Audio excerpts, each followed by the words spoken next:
Welcome to my channel math in one shot. आज हम discuss करेंगे is matter around us pure chapter number 2 class 9 science का chemistry का।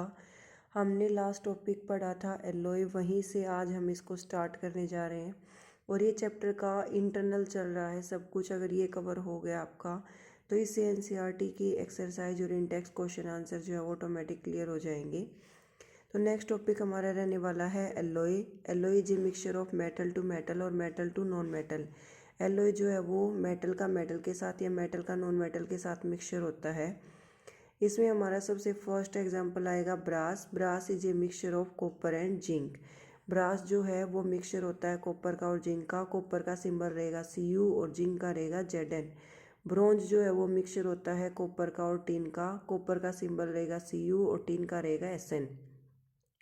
Next आएगा solder. Solder का होता है लेड प्लस टिन। लेड का होता है Pb प्लस सिंबल और टिन का हो जाएगा Sn। एक चीज़ का ध्यान रहे, ब्रास जो है वो क्लास 9th में इन्वॉल्व है। क्लास 10th में जब आप प्रमोट होके जाएंगे तो उसमें ब्रॉन्ज, सोल्डर और अमलगम ये तीनों चीज़ें भी ब्रास के साथ आएंगी। तो अमलगम जो है वो मरकरी का एलॉय होता है। इसके साथ ही आपको ये पता होना चाहिए कि मरकरी एक ऐसा मेटल है जो लिक्विड स्टेट में एग्जिस्ट करता है, थर्मोमीटर के अंदर फिल किया जाता है। दूसरा मरकरी जो है, मरकरी का और जो है वो होता है सिनाबार।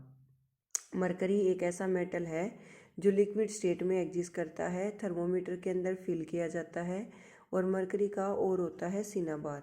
टिंचर ऑफ आयोडीन दो चीज़ों का सॉल्यूशन होता है, अल्कोहल का और आयोडीन का।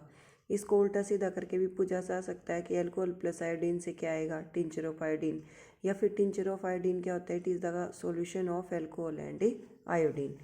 कार्बन डाइऑक्साइड गैस जो है वो एरिएटेड ड्रिंक के अंदर फिल होती है। उसके साथ ही जो ड्राई आइस है उसका फॉर्मूला भी हमारा CO2 ही होता है। ऑक्सीजन की परसेंटेज एटमॉस्फेयर में 21% है, नाइट्रोजन की 78% है। उसके बाद नेक्स्ट कंसेप्ट आएगा हमारा, यहाँ पर एक छोटी सी टर्म थी 1 नैनोमीटर। नैनो का मतलब होता है 9, यानी कि 10⁻⁹ metre. Next is saturated solution, the solution in which no more solute is dissolve. एक ऐसा सॉल्यूशन जिसके अंदर और ज़्यादा सोल्यूट जो है वो डिजोल्व नहीं हो सकता, उसको हम क्या कहते हैं, saturated solution. The solution in which no more solute is dissolve, एक ऐसा सॉल्यूशन जिसके अंदर और ज़्यादा सोल्यूट नहीं जाएगा तो वो हमारा क्या बनेगा, सैचुरेटेड सॉल्यूशन।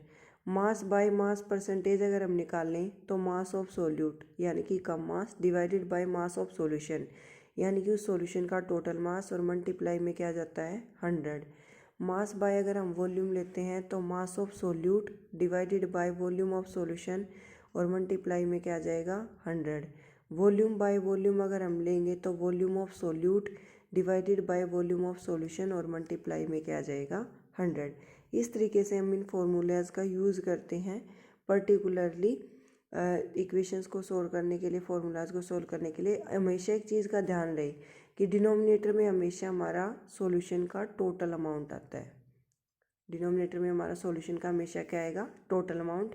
चाहे वो मास बाय वॉल्यूम परसेंटेज है, चाहे वो वॉल्यूम बाय वॉल्यूम है, चाहे वो मास बाय मास है। अगर मास बाय मास का है तो mass of solute divided by mass of solution. Mass by volume का है तो mass of solute divided by volume of solution. Volume by volume का है तो volume of solution divided solute divided by volume of solution.